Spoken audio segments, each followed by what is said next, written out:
और very good morning.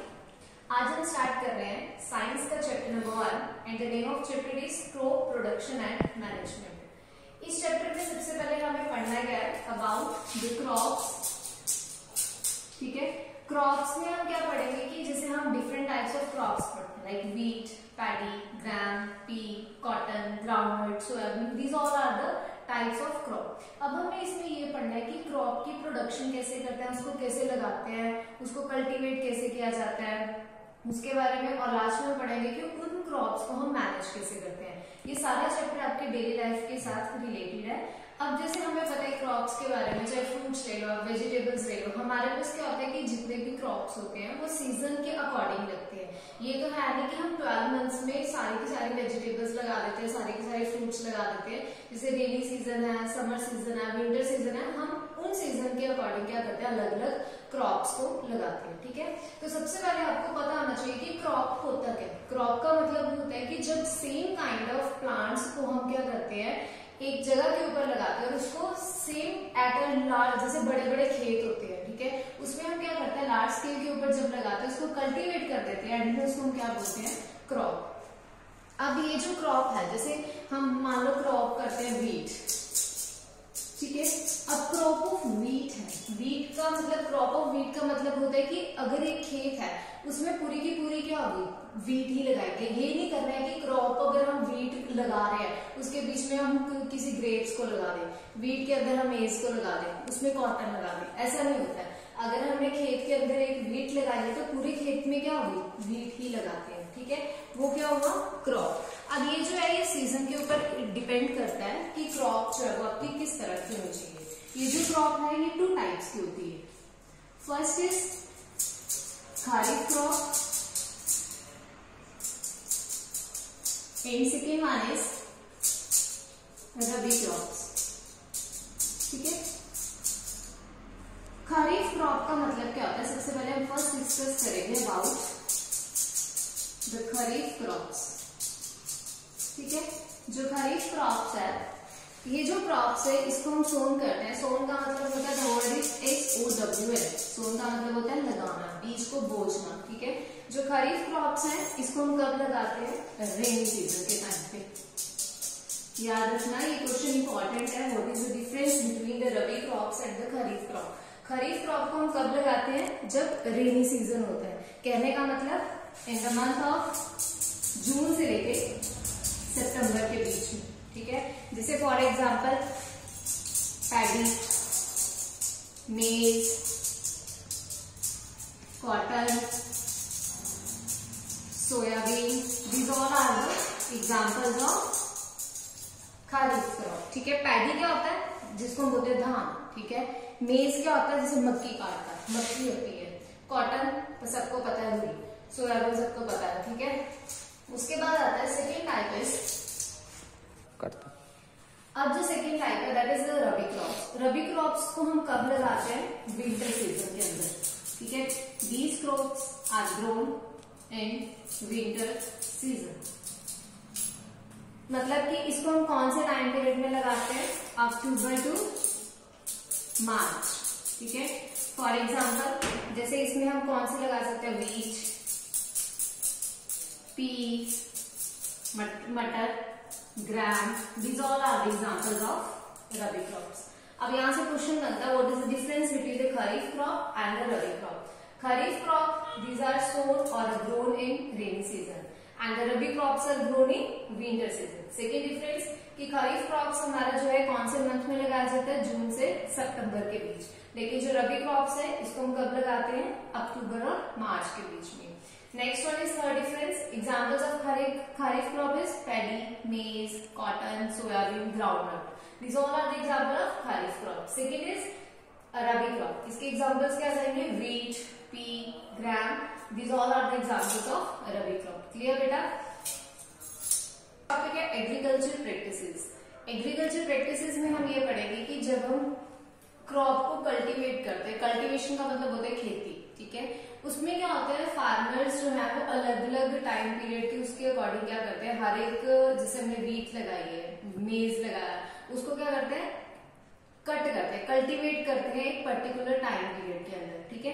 अब सबसे पहले हम इसमें जो एक्टिविटीज हम पढ़ेंगे या टास्क हम लगाते हैं, जैसे मान लो कि हमने पानी दिया है, बीज लगाया है, वो सारे के सारे क्या, अब इसमें हम अलग अलग मैथड्स पढ़ेंगे कि हम पहले क्या करते हैं। जैसे सॉइल है, सबसे पहले हमारे पास सॉइल जो है वो अच्छी होनी चाहिए, किस टाइप की होनी चाहिए, बीज जो हम लगा रहे हैं वो कैसा होना चाहिए, उसको प्रॉपर पानी देना, वो सारे के सारे, इन सारे मेथड्स को हम क्या बोलते हैं, एग्रीकल्चर प्रैक्टिसेस। इसके अंदर जो हम मेथड्स को, एक्टिविटीज को यूज करेंगे वो क्या है, सबसे पहले हम क्या करते हैं, जो सॉइल होती है उसको प्रिपेयर करते हैं, दैट मीन्स प्रिपरेशन ऑफ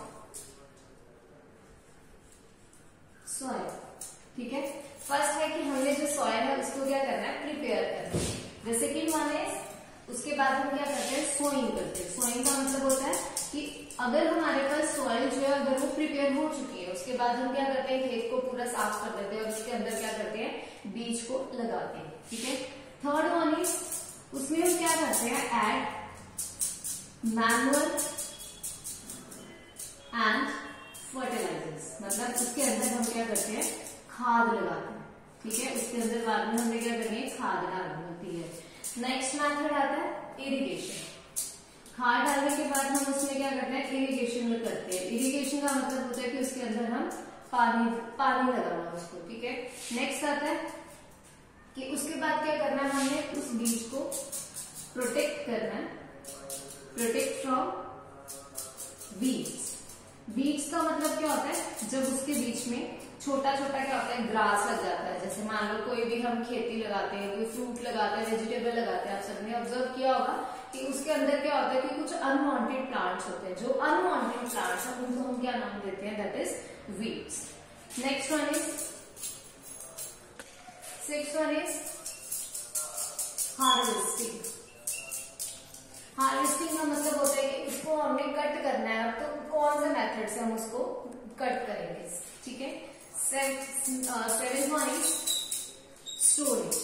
अब हमने अगर उसको कट किया है, कोई भी क्रॉप है, ठीक है, अगर हम उसको कट करते हैं उसके बाद हमें उसको स्टोर किस तरह से करके रखना है, वो चीज है। अब ये जो 7 मेथड्स है ये क्या है, this are all are the agriculture practices. सबसे पहले हम क्या पढ़ते हैं, मैं दोबारा करवा रही हूँ, सॉइल को अच्छे से प्रिपेयर करना है, मतलब जो सॉइल है उसको अच्छे से क्या करना है, गुड क्वालिटी की सॉइल बनाना। मतलब पहले जैसे उसमें कुछ भी अनवांटेड मटेरियल नहीं होना चाहिए, जैसे पत्थर हो गया, ठीक है, इन सबको क्या करना है, सॉइल को पहले हमें प्रिपेयर करना है। सेकेंड वन इज सोइंग, मतलब जो भी हमने वहां पे क्रॉप को लगाना है, ठीक है, उसके बीज को वहां पे सो करना, मतलब ग्रो करवाना।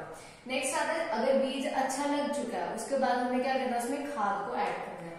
फिर पानी जो है उसको एक प्रॉपर टाइम के ऊपर मिलना चाहिए। फिर उसमें वीड्स को रिमूव करना है। आपको वीड्स बताया जो उसमें अनवांटेड प्लांट्स होते हैं, जैसे छोटे छोटे प्लांट्स लग जाते हैं, उसको क्या करना है, उनको दूर करना है, ठीक है।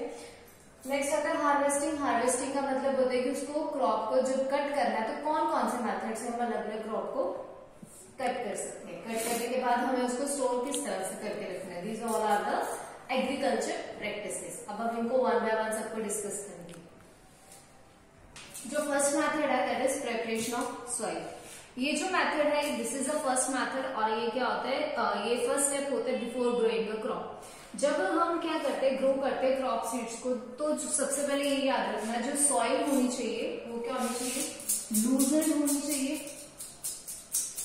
ठीक है। लूजन का मतलब कि जो सॉइल है वो क्या होनी चाहिए, लूज होनी चाहिए। लूज क्यों होनी चाहिए, ताकि उसके अंदर जो रूट्स होती हैं वो पेनिट्रेट हो जाए, और मतलब पेनिट्रेट हो जाए to deep into the soil, मतलब जो रूट्स है उसकी जड़ होती है वो कहां तक चले जाए, बिल्कुल नीचे तक चले जाए सॉइल में, ठीक है। इसीलिए जो सॉइल है वो क्या होनी चाहिए, लूज होनी चाहिए। जो लूजन सॉइल होती है क्या करती है, हेल्प करती है ग्रोथ ऑफ ऑर्गेनिजम्स को। जैसे ग्रोथ करवाने किसकी, अर्थवॉर्म होगी या उसमें माइक्रोब्स होंगे जो सॉइल के अंदर प्रेजेंट होते हैं, ठीक है। ये क्या करते हैं, सॉइल के अंदर ह्यूमस को ऐड करवाते हैं, ठीक है। जो प्रोसेस होता है लूजनिंग का या टर्निंग ऑफ द सॉइल, उसको हम क्या बोलते हैं, फ्लॉइंग, या हम उसको नाम क्या देते हैं, टिलिंग, ठीक है। ये जो ये किसके थ्रू होती है, जैसे हम पुराने जमाने में क्या करते थे कि फ्लोइंग करवाते थे। फ्लोइंग का मतलब होता है जैसे आगे 2 बैल खड़े कर दिए, उसके पीठ के पीछे क्या लगा देते थे, बड़ी सी लकड़ी कर देते थे, तो जो फार्मर है उस लकड़ी के ऊपर चलता था। ठीक है, जो काव होती है जो, ठीक है, वो क्या करती है, आगे आगे मूव करते हैं, पीछे से क्या होता है, हल जो है वो क्या करता रहता है। जैसे आजकल तो चलो हमारे पास हल आ गया, ट्रैक्टर्स का यूज करते हैं, कंबाइंस का यूज करके हम यूज करते हैं। ठीक है, ट्रैक्टर का यूज करके क्या करता है, उसके पीछे जो हल होता है वो सॉइल को अपनी तरफ खींचता रहता है। ठीक है, और बीच में क्या होता है, जो सीड्स है उसके लिए क्या करते हैं, सोइंग करना शुरू हो जाता है। लेकिन पुराने जमाने में फ्लोइंग करते थे, मतलब जो बैल है उसका यूज करके क्या करते थे, बीज को हम लगाते थे। ठीक है, this is the first method, that is preparation of soil. Second method आता है सोइंग। सोइंग का मतलब क्या होता है कि जब हम, ये वो प्रोसेस होता है जब हम सॉइल के अंदर क्या करते हैं, सीड्स को लगाते हैं। This is an important part of the crop production. जब हम सोइंग करते हैं मतलब बीज को लगाते हैं, तो आपको ये याद रखना चाहिए कि हमें जो सीड है वो कौन सी क्वालिटी का लेना चाहिए। तो ये याद रखना, जो सीड होता है वो हमेशा गुड क्वालिटी का हमें लगाना चाहिए। अलग अलग वेराइटीज आती हैं। ठीक है, अब जितने भी हमारा, अब इसको लगाने का सही तरीका क्या है, एक सीड ड्रिल का यूज करते हैं। ठीक है, जब सोइंग करते हैं, बीज लगाते हैं, तो हमें सीड ड्रिल का यूज करते हैं। सीड ड्रिल किसके लिए यूज होता है, it is use for sowing, किसकी हेल्प से, with the help of tractor. जैसे हमने अभी पीछे भी बताया, जिसको हम बोलते हैं हल। ठीक है, this is called as a seed drill. ये क्या करते हैं, उस सीड ड्रिल को हम क्यों यूज करते हैं, हमेशा हल को क्यों यूज करते हैं, क्योंकि उसमें जो सीड को जब हम लगाते हैं तो एक प्रॉपर डिस्टेंस और प्रॉपर डेप्थ के अंदर, मतलब प्रॉपर हाइट के अंदर वो क्या करते हैं, बीज को लगाते हैं। इसका मेन फंक्शन यही है, मेन इंपॉर्टेंस सीड ड्रिल का यही है कि जो भी हम बीज लगाते हैं वो एक सेम डिस्टेंस के ऊपर होता है। ठीक है, क्लियर हो गया। गो। नेक्स्ट थर्ड मेथड हमने करना है एडिंग मैन्योर एंड फर्टिलाइजर, जब हम उसमें खाद ऐड करते हैं। ठीक है, तो मैन्योर एंड फर्टिलाइजर का मतलब क्या होता है, वो सब्सटेंस जो हम ऐड कर रहे हैं सॉइल के अंदर, किसकी फॉर्म में, सॉइल के किसकी फॉर्म में ऐड करते हैं, इन दी फॉर्म ऑफ न्यूट्रिएंट्स। ठीक है, किसकी फॉर्म में ऐड करते हैं, न्यूट्रिएंट्स की फॉर्म में। क्यों ऐड करते हैं, ताकि जो प्लांट्स की ग्रोथ हो वो क्या हो, हेल्दी हो, इसलिए हम उसमें क्या ऐड करते हैं, मैन्योर एंड फर्टिलाइजर्स। ठीक है, अब जो सॉइल है उसमें क्या करते हैं, अलग अलग हर एक टाइप का मिनरल न्यूट्रिएंट्स जो है वो प्लांट उसके अंदर प्रेजेंट होता है। वो जो न्यूट्रिएंट्स है वो किसके लिए एसेंशियल होता है, this are essential for healthy growth of the plant. अब जो क्वेश्चन आता है कि what is the difference between manure and the fertilizers. ठीक है, कहने को हम बोलते हैं कि these are the same thing है, ये दोनों सेम है, लेकिन इन दोनों में डिफरेंस क्या है वो चेक करते हैं। मैन्योर एंड फर्टिलाइजर्स के अंदर डिफरेंस क्या होता है। ठीक है, याद रखना, जो मैन्योर है this is an organic substance. Organic substance का मतलब होता है जो हमें नेचुरल सोर्स से मिलता है। ठीक है, और फर्टिलाइजर जो है ये क्या है, इनऑर्गेनिक। ठीक है, दीज आर द इनऑर्गेनिक, मतलब जो मैन्योर है this is a natural substance जिसमें हम क्या करते हैं, डिकम्पोजिशन करते हैं कैटल डंग का, ह्यूमन वेस्ट का, या कोई भी प्लांट रेजिड्यू का होता है। जो वेजिटेबल वेस्ट मटेरियल होता है वो भी क्या होता है, मैन्योर होता है। फर्टिलाइजर क्या होता है, ये इनऑर्गेनिक सॉल्ट सब्सटेंस होता है जो फैक्ट्रीज के अंदर हम प्रिपेयर करते हैं। ठीक है, याद रखना, जो फर्टिलाइजर है ये फैक्ट्रीज के अंदर बनाया जाता है, लेकिन जो मैन्योर है ये हम फील्ड के अंदर बनाते हैं। ठीक है, अब जो मैन्योर होता है इसके अंदर बहुत ज्यादा क्या होता है, ह्यूमस प्रेजेंट होता है। क्यों, क्योंकि उसके अंदर हम सारा का सारा वेस्ट मटेरियल ऐड करते हैं। अब फर्टिलाइजर में इतना ज्यादा ह्यूमस नहीं होता है। ठीक है, क्यों नहीं होता है, क्योंकि वो ऑलरेडी हम एक फैक्ट्रीज में प्रिपेयर कर रहे हैं और जिसमें हम केमिकल का यूज कर सकते हैं। और हमें पता है कि जो सॉइल को क्या चाहिए, ज्यादा से ज्यादा ह्यूमस की जरूरत होती है। ठीक है, उसके बाद नेक्स्ट पॉइंट आता है, fourth one is irrigation. Irrigation में हम पढ़ेंगे कि अब हमें क्या करना चाहिए, पानी की जरूरत में, कि हमें प्लांट्स को क्या करना है, उस टाइम पे क्रॉप को क्या करना है, पानी लगाना है। ठीक है, अब हमें पता है जितने भी लिविंग बींग्स होते हैं उनको लिव होने के लिए, मतलब जीने के लिए क्या होती है, जैसे हम भी हैं, हमें क्या जरूरत होती है, पानी की जरूरत होती है। सेम जो भी हम क्रॉप लगाएंगे उसमें भी क्या जरूरत होगी, उसको पानी की। क्यों, क्योंकि वाटर जो है एक इम्पॉर्टेंट पार्ट होता है, क्यों होता है, for the proper growth development हो, किसकी हो, क्रॉप की हो, प्लांट की हो, फ्रूट्स की हो, जो भी हम लगा रहे हैं, ठीक है, वो जो वाटर है वो क्या करता है, रूट्स के अंदर ऑब्जर्व, वाटर जो है वो क्या करता है, रूट्स के अंदर जाके रूट्स क्या करते हैं, उसको ऑब्जॉर्ब कर लेती है। Along with the water minerals होते हैं, फर्टिलाइजर्स जो है वो भी क्या करते हैं, उसको ऑब्जॉर्ब करते हैं। अब हमें पता है कि जो प्लांट है उसके अंदर 90% जो होता है वाटर होता है, ठीक है। क्यों होता है वाटर इसेंशियल, क्यों है, क्योंकि जब हम जर्मिनेशन करते हैं सीड्स की, वो कभी भी ड्राई कंडीशन में नहीं होती है, ठीक है। अगर हम पानी ना दे, वो सूखा ही पड़ा रहे, तो ये मतलब हमारी अच्छी क्रॉप की जो ग्रोथ होगी वो अच्छी होगी नहीं ना होगी। इसलिए हमें ज्यादा से ज्यादा क्या करना है, क्रॉप को पानी देना है। कहने का मतलब इरिगेशन क्या होता है, जब हम पानी को सप्लाई करते हैं क्रॉप्स के अंदर एक डिफरेंट इंटरवल के ऊपर, ये भी नहीं कि अगर पानी देने लगे तो बस उसको ज्यादा ही दे देना, ठीक है। एक प्रॉपर टाइम के अंदर, एक प्रॉपर इंटरवल के अंदर उसको क्या करना है, वाटर की सप्लाई करना है, ठीक है। उसको हम क्या बोलते हैं, इरिगेशन, ठीक है। अब सोर्स क्या होते हैं इरिगेशन के, मतलब हमें पानी जो है वो कहां से हम ले सकते हैं। सोर्स क्या है, इसके वेल है, पोन्ड है, रिवर है, ट्यूबवेल है, ये सारे के सारे क्या है, सोर्स ऑफ इरिगेशन, ठीक है। क्या है, प्रोटेक्शन फ्रॉम वीड्स, ठीक है। अब इसमें क्या करता है कि फील्ड के अंदर बहुत सारे अनवांटेड अनडिजायरेबल प्लांट्स हैं, वो क्या करते हैं, नेचुरली ग्रो करते हैं, ठीक है। वो जो अनडिजायरेबल प्लांट्स होते हैं उनको हम नाम क्या देते हैं, वीड्स। अब हमने उन वीड्स को क्या करना है, जब हम उन वीड्स को रिमूव करते हैं, ठीक है, the removal of weeds is called as weeding. उसको क्या बोलते हैं, वीडिंग बोलते हैं, ठीक है। वीड्स का और वीडिंग में डिफरेंस क्या है, वीड्स होते हैं जो अनवांटेड प्लांट्स जो है वो क्रॉप के अंदर ग्रो करते हैं, that is called as a weeds. वो वीड्स को जब हम रिमूव करते हैं उनको हम क्या बोलते हैं, वीडिंग। वीडिंग जो है ये नेसेसरी होती है कब, जब हमारे पास कंप्लीट हो जाती है क्रॉप प्लांट्स, किसके लिए जरूरत होती है, for the water, nutrient, space, और उसको क्या जरूरत होती है, main important that is light, ठीक है। उसके बाद अब हमने वीड को कैसे कंट्रोल में लेके आना है, उसमें हम क्या करते हैं, स्प्रे कर सकते हैं, कोई केमिकल्स को ऐड कर सकते हैं। जब हम केमिकल्स को ऐड करते हैं, स्प्रे करते हैं, तो सारी की सारी वीड्स क्या हो जाती है, रिमूव हो जाती है, और उस प्रोसेस को हम नाम क्या देते हैं, that is called as a weedy, ठीक है। तीनों टर्म्स में याद रखना, वीड्स, वीडिंग, वीडिसाइड्स। दोबारा बता रही हूँ, वीड्स का मतलब होता है जो उसके अंदर अनवांटेड प्लांट्स की ग्रोथ होती है। वीडिंग क्या होती है, जब हम वीड्स को रिमूव करते हैं। वीडिसाइड्स होता है जब हम उसको रिमूव करने के लिए कोई भी केमिकल का यूज करते हैं, स्प्रे का यूज करते हैं, that is called as a weedicide. उसके बाद नेक्स्ट आता है sixth method, it is called as a harvesting. Harvesting में हम पढ़ेंगे कि अब हम उसे कट किस तरह से करेंगे। अब जो हार्वेस्टिंग क्रॉप होती है, this is an important task. इसमें हम क्या करते हैं, जब हमारे पास क्रॉप जो है वो रेडी हो जाती है, जब रेडी होने के बाद हम उसको क्या करते हैं, कट करते हैं, उसको हम क्या बोलते हैं, that is called as an harvesting, ठीक है। अब जैसे हम हार्वेस्ट, आजकल तो चलो कंबाइन आ गई, अलग अलग मशीन चल पड़ी हैं कि हम उसको इजीली मेथड से क्या कर सकते हैं, क्रॉप को कल्टीवेट कर सकते हैं। पुराने जमाने में क्या करते थे, सिक्कल का यूज करते थे।